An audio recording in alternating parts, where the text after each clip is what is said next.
L'air du temps, Léa Moscona.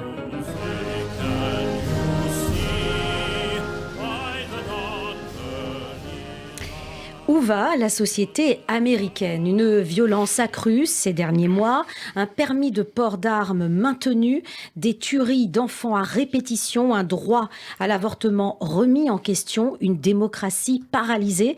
La société américaine est-elle en crise? Les États-Unis sont-ils au bord du gouffre? C'est le thème de notre émission ce matin et ce sont les questions que nous allons poser à mon invité. Il s'agit de Sébastien Lévy. Il est correspondant à New York des Cahiers Bernard Lazare, ainsi que journaliste sur le blog The Lafayette Blog. Sébastien Lévy, bonjour. Bonjour Léa. Merci d'être avec nous, merci de nous consacrer un peu de votre temps. Vous êtes journaliste pour les Cahiers Bernard Lazare, vous vivez depuis plusieurs années aux États-Unis et vous êtes un fin observateur de la société américaine, tant au niveau politique, social, économique. Vous voyez avec cet œil d'analyste comment elle évolue. Alors, on va tenter de brosser un portrait des réalités de la société américaine depuis peut-être les élections présidentielles, depuis Joe Biden, c'est-à-dire en gros depuis l'assaut du Capitole, le 6 janvier 2021, jusqu'aux tueries d'enfants, des tueries à répétition, on va en reparler, du 25 mai 2022, bien sûr en passant par la remise en question du droit à l'avortement. Et puis nous jetterons un regard sur les institutions américaines qui sont peut-être au cœur de ces fractures, au cœur de ces dysfonctionnements, dérèglements de la démocratie. Alors je le disais, Sébastien, vous êtes installé depuis longtemps, vous voyez comment les choses évoluent. Êtes-vous inquiet pour l'avenir de la société américaine ? Alors, en un mot, oui, très inquiet. Je ne suis pas le seul en fait à être extrêmement inquiet de l'évolution de ce pays. Vous avez démarré dans votre introduction, Léa, sur... On va parler de ce qui s'est passé finalement depuis l'élection de Joe Biden. Et je pense que ce qui est le plus important à dire, comme beaucoup de gens qui vivent aux États-Unis, alors je vis à New York, j'ai plutôt une sensibilité démocrate. Comme beaucoup, j'ai voulu croire que la présidence Trump, était une anomalie.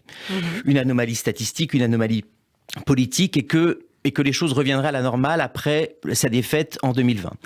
D'ailleurs, la candidature même de Joe Biden était Restore the Soul of America, donc retrouver l'âme de l'Amérique, restaurer l'âme de l'Amérique. Et pour Joe Biden, le but était de rendre à l'Amérique une espèce de normalité.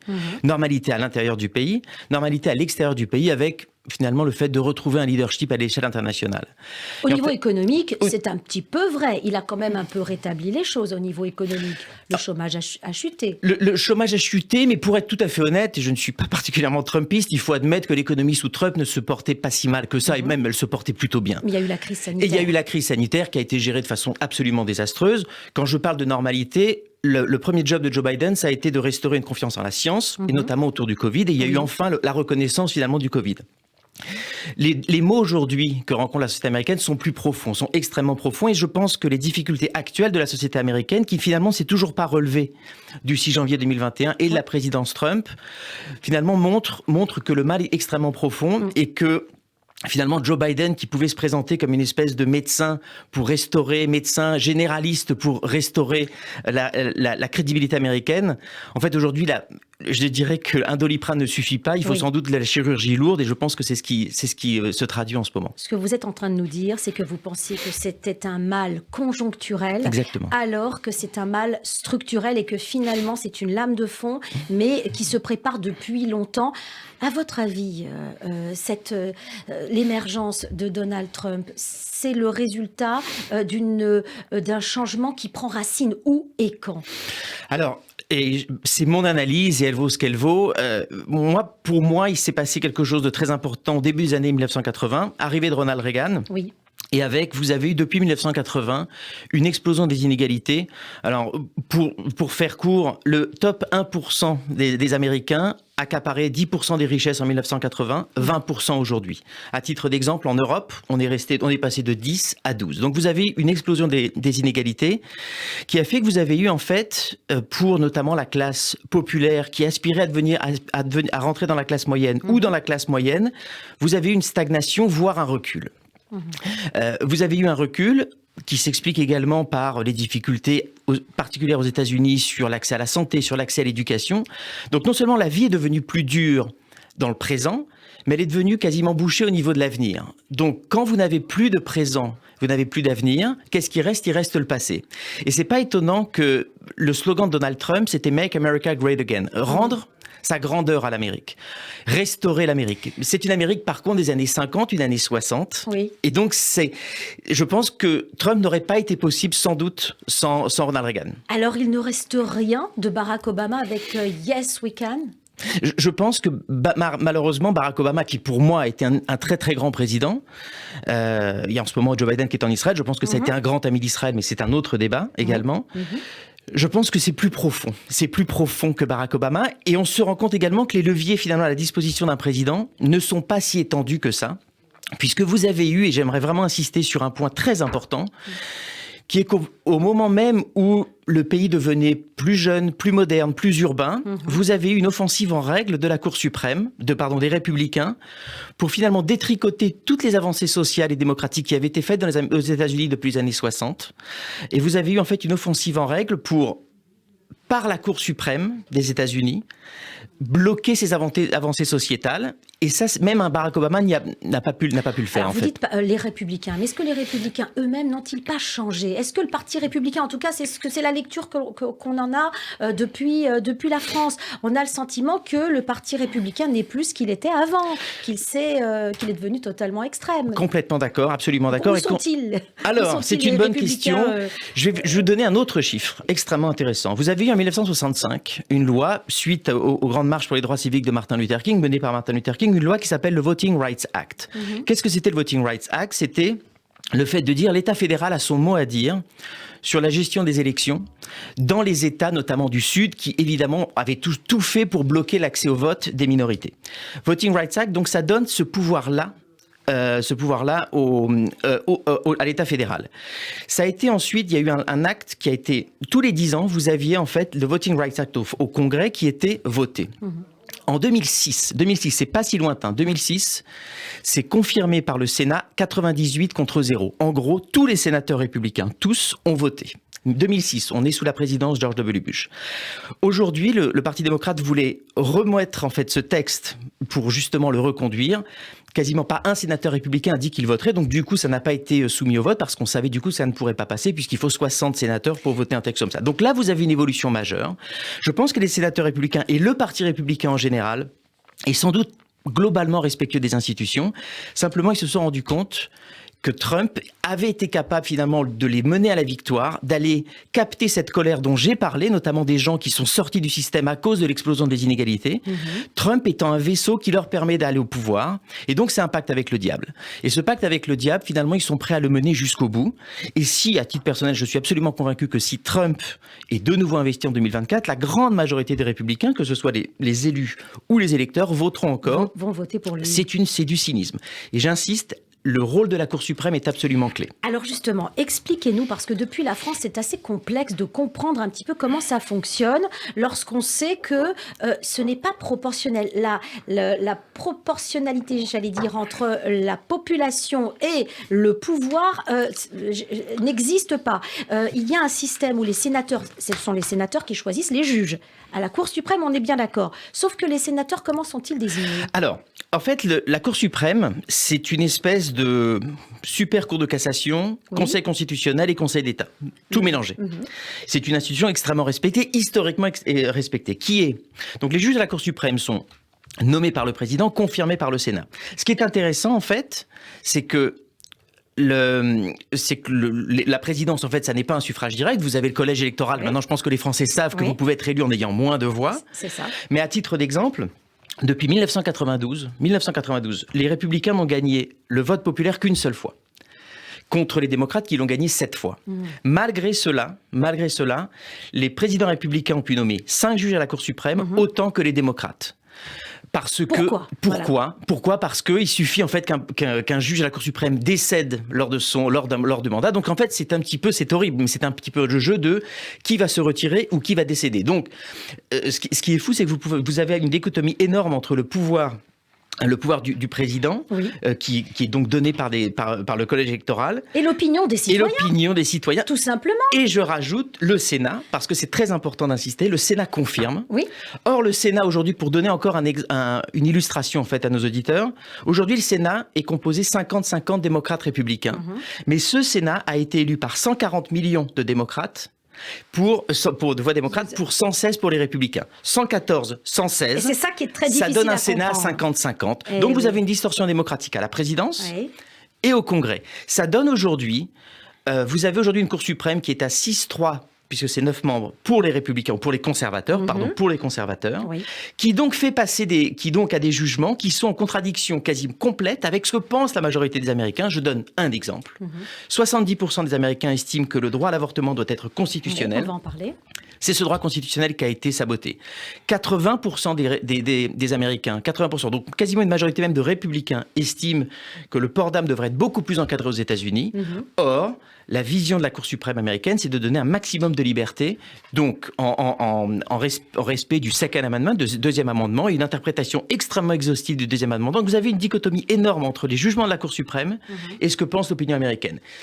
Et du coup, et donc par conséquent, c'est là évidemment une crise de la légitimité de la Cour suprême. Ce n'est pas ça qui est au cœur de tout le dérèglement, de tout le dysfonctionnement. On a 41 millions d'Américains de plus démocrates et qui sont de plus que les républicains. La différence, c'est 41 millions d'Américains. On a une majorité d'Américains qui ont une opinion et cette opinion n'est clairement pas respectée en raison de ce système politique. Comment se fait-il que ce système n'a jamais explosé ? Alors, je pense qu'il y a les États-Unis sont un pays neuf. On fête aujourd'hui le 14 juillet en France. La France n'a pas démarré le 14 juillet. Pourtant, c'est un événement fondateur. Mais la France, elle existait bien avant. Nous avons, je pense, un grand respect pour l'abbé Sieyès et d'autres figures de la Révolution française. Mais nous n'avons pas une espèce d'idolâtrie en disant on ne peut absolument rien toucher de ce qui a été fait à l'Assemblée constituante à l'époque. Aux États-Unis, vous avez un respect des pères fondateurs, comme Jefferson, comme Madison, que vous n'avez pas. Vous avez une espèce de religion civile aux États-Unis envers les pères fondateurs. Mais il faut savoir qu'à l'époque, la notion de citoyenneté était extrêmement restrictive. Pour être citoyen, il fallait être un homme blanc et propriétaire de terre. C'est-à-dire que les femmes, évidemment, n'étaient pas concernées, les minorités n'étaient pas concernées. Donc aujourd'hui, quand la Cour suprême interprète tous les textes à la lueur de ce que voulaient les pères fondateurs ou ce qu'écrivaient les pères fondateurs, c'est un anachronisme qui est fou et qui est extrêmement dangereux, qui explique qu'aujourd'hui, vous avez une perte de confiance dans les institutions qui est absolument terrible. Oui, mais alors donc c'est en contradiction, c'est-à-dire qu'il y a à la fois un respect de ces pères fondateurs, mais à la fois une perte, un désintérêt peut-être, ou alors une résignation des Américains face à ce qui est en train de se dérouler. Et puis il y a aussi le Capitole qui montre quand même certains Américains sont capables de renverser une institution un tiers. Ancestrale. Un tiers des Américains, aujourd'hui, quand ils sont interrogés, un tiers des Américains estiment que la violence contre le gouvernement peut être justifiée. Ça monte à 40% chez les républicains. C'est absolument énorme. Dans un pays où il y a 400 millions d'armes pour 350 millions d'habitants. Donc ça n'est pas la résignation. Je pense qu'il y a une colère qui est en train de monter et qui, moi, pour revenir à votre première question, qui, moi, est une énorme source d'inquiétude. Autre source d'inquiétude, lorsque vous savez que 25% uniquement des Américains aujourd'hui ont confiance globalement dans les grandes institutions du pays, des églises à la Cour suprême en passant par la présidence, et ça baisse à 25% uniquement pour la Cour suprême, institution qui était vénérée par 60% des Américains jusqu'à récemment. Ce chiffre de 25% de respect envers les institutions, il était à 45% en 1980. J'insiste, je redate à 1980 parce que je pense qu'il y a eu un point de fracture à ce moment-là. L'ironie de la situation, c'est qu'à l'époque, le slogan de Reagan s'appelait « Make America Great Again ». Voilà. Donc pour moi, il n'y a pas de hasard. Et aujourd'hui, d'une certaine façon, dans mon point de vue, je pense que c'est Reagan qui a d'une certaine façon rendu possible Trump. Reagan était un président optimiste qui avait plein de points extrêmement positifs. Mais je pense que le lent dérèglement de la société américaine, à mon avis, a commencé à ce moment-là. Ça fait 40 ans tout de même, ça Sébastien fait 40 ans de Lévy. Vous êtes analyste, vous observez cette société américaine. Ça fait quand même 40 ans que vous jugez qu'il y a vraiment un basculement.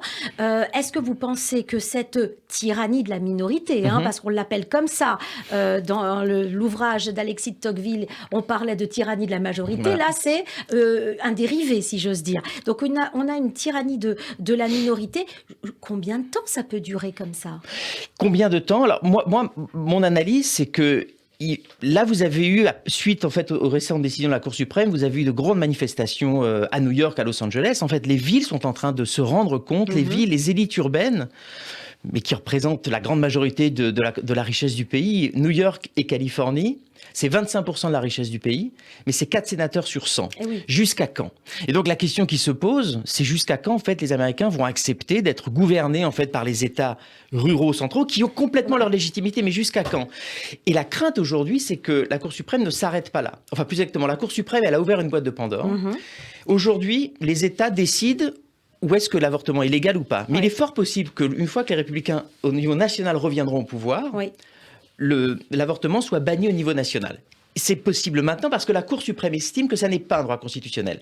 Moi, je pense que le jour où cela se pose, alors là, on aura une vraie menace, soit de violence, soit de sécession. Vous avez aujourd'hui, dans les chaînes américaines, dans les radios américaines, vous avez aujourd'hui des gens qui ouvertement évoquent le scénario de la sécession. Ça peut être les ultra-conservateurs du Texas, ça peut être des gens en Californie. Donc aujourd'hui, vous avez un certain nombre de scénarios qui sont sur la table. On n'en est pas là, mais d'une certaine façon, je me demande si la sécession ne serait pas préférable à une vraie menace de guerre civile. Ce qui justifie la question que l'on se pose, les États-Unis sont-ils au bord du gouffre? C'est un petit peu le risque que les États-Unis encourent. Il y a un autre aspect qui est assez peu connu en France, qui est l'aspect du lobbying. Et le lobbying fait partie prenante de ce pouvoir aux États-Unis. C'est difficile d'accepter en France le pouvoir du lobbying. Est-ce que vous pourriez nous expliquer dans quelle mesure le lobbying va influencer le pouvoir aux États-Unis? On le voit avec les armes. Alors, en fait, le lobbying est directement lié en fait à certaines failles, selon moi, des institutions américaines, qui s'expliquent tout d'abord par le fait que la moyenne, vous avez 435 circonscriptions équivalentes de nos 577 circonscriptions en France, 435. L'écart moyen aujourd'hui, il est de 30 points entre le démocrate et le républicain. Qu'est-ce que ça veut dire? Ça veut dire que vous avez des circonscriptions qui sont extrêmement sûres pour les démocrates, extrêmement sûres pour les républicaines. Pourquoi je vous dis ça? C'est que du coup, ça pousse chaque élu républicain ou démocrate à se battre dès qu'il est élu, à éviter en fait d'être débordé sur sa gauche ou sur sa droite pour ne pas être ce qu'on appelle primary, donc débordé sur sa gauche ou sur sa droite. Comment vous faites ça? Vous avez besoin d'argent. Et l'obsession en fait d'un élu aujourd'hui républicain ou démocrate, surtout qu'il n'est élu que tous les 2 ans. Imaginez en France qu'un député soit élu tous les 2 ans. Il serait en campagne permanente. C'est ce qui se passe aujourd'hui. Donc l'obsession aujourd'hui d'un élu républicain ou démocrate, c'est surtout de ne pas fâcher ceux qui lui donnent de l'argent. Sa base, donc ceux qui lui donnent de l'argent. Donc les lobbies. Exactement. Et c'est tous les 2 ans. Donc vous êtes plus intéressé à être toujours plus extrême, plutôt qu'à légiférer avec le camp d'en face. Donc, si je comprends bien, on gère sa carrière politique au détriment de l'intérêt des citoyens. C'est ce qui fait que le lobby des armes a le pouvoir. Exactement. Aujourd'hui, si Joe Biden voulait en découdre avec le lobby des armes, est-ce qu'il pourrait le faire? Alors, je voudrais juste terminer sur un dernier point, parce que je reviens à la Cour suprême et à quel point la Cour suprême est nocive. En 2010, la Cour suprême a fait passer un jugement qui finalement expliquait que le fait de donner de l'argent était une manifestation du free speech. Donc vous ne pouviez pas limiter le poids de l'argent dans la politique américaine. Donc c'est très important. La Cour suprême, elle a ouvert une autre boîte de Pandore en 2010, permettant au lobby de complètement contrôler la vie politique américaine. Donc c'est très inquiétant. Maintenant, pour en revenir à votre question, d'une certaine façon, sur le lobby des armes, c'est peut-être encore plus grave même que le poids des lobbies. Le lobby des armes aujourd'hui a son importance, mais il a été réduit par rapport même au lobby du tabac ou à l'industrie pharmaceutique. En revanche, les armes sont devenues un sujet qui est infiniment plus identitaire que politique. Qu'est-ce que ça veut dire? Aujourd'hui, les républicains, qui sont très mal à l'aise finalement avec les thèmes économiques et sociaux, et justement sur la capacité à résoudre les inégalités sociales et à refaire démarrer l'ascenseur social, préfèrent en fait aller sur des thèmes identitaires. Aujourd'hui, les armes sont un thème identitaire. Vous avez la NRA qui est un lobby, mais la vraie force du lobby des armes, c'est qu'aujourd'hui, lorsque vous dites à un électeur républicain vraiment très conservateur, je pense que c'est peut-être pas sain de t'empêcher d'avoir une arme automatique, il entend les démocrates libéraux des villes veulent m'empêcher de vivre, de vivre la vie telle que je veux la mener. C'est devenu un sujet culturel. D'une certaine façon, l'avortement l'est devenu également. C'est extrêmement compliqué, en fait, lorsque vous êtes sur des thèmes identitaires, de légiférer. Et aujourd'hui, sur le lobby des armes, vous pouvez faire des petits pas, mais des grands pas comme ça avait été le cas en 1994, comme quand les armes semi-automatiques avaient été bannies sous Bill Clinton, avec le concours des Républicains. Oui. Cette mesure-là, aujourd'hui, est impossible avec la radicalisation du Parti républicain que Trump a su exploiter. Ce qui fait qu'on a entendu un Joe Biden un peu impuissant. Après la tuerie de ses enfants à Uvalde, il y a eu un discours qui, ici en France en tout cas, a été interprété comme une impuissance d'un président de la République et presque inacceptable. Si le président ne peut rien faire, alors ça va continuer. Et alors, du coup, alors, qu'est-ce qui se passe avec ça? C'est que vous avez encore plus une aggravation de la crise des institutions, parce que si même le président ne peut rien faire, alors effectivement le recours à la violence, aux armes, voire à la sécession devient plus important. Je pense que Joe Biden est quelqu'un d'extrêmement décent, c'est vraiment quelqu'un de bien. Encore une fois, je ne suis pas objectif, je l'admets. Mais Joe Biden a une vision, à mon avis, erronée des rapports de force et de l'évolution du Parti républicain. Il commence à y venir. Son but, quand il a été élu, a vraiment été de restaurer un semblant de décorum dans la démocratie américaine en disant « j'ai travaillé avec les républicains pendant des années, je vais réussir à faire des deals avec eux ». Il ne s'est pas rendu compte de la radicalisation de ce parti qui devient un parti proto-fasciste et vraiment d'extrême droite. Joe Biden ne veut pas le voir, n'a pas voulu le voir, commence à le voir. Et je pense qu'il est peut-être pas trop tard. En tous les cas, il est fortement poussé par la base du Parti démocrate de faire ce qu'il faut et de commencer à vraiment sortir les gants de boxe. Parce que pendant ce temps, la cause des conservateurs avance, notamment par la Cour suprême, avec un détricotage en règle de toutes les avancées sociales et politiques qui ont été faites depuis les années 60 dans ce pays, que ce soit l'accès au droit de vote, l'avortement ou même les restrictions sur le port d'armes. Comme si une toile était tissée par des réactionnaires américains peu à peu qui grignotent le pouvoir aux États-Unis. En tout cas, les questions restent en suspens. L'avenir nous le dira. Vous reviendrez nous en parler dans quelques mois. Merci Sébastien Lévy. Je rappelle que vous êtes le correspondant à New York des Cahiers Bernard Lazare.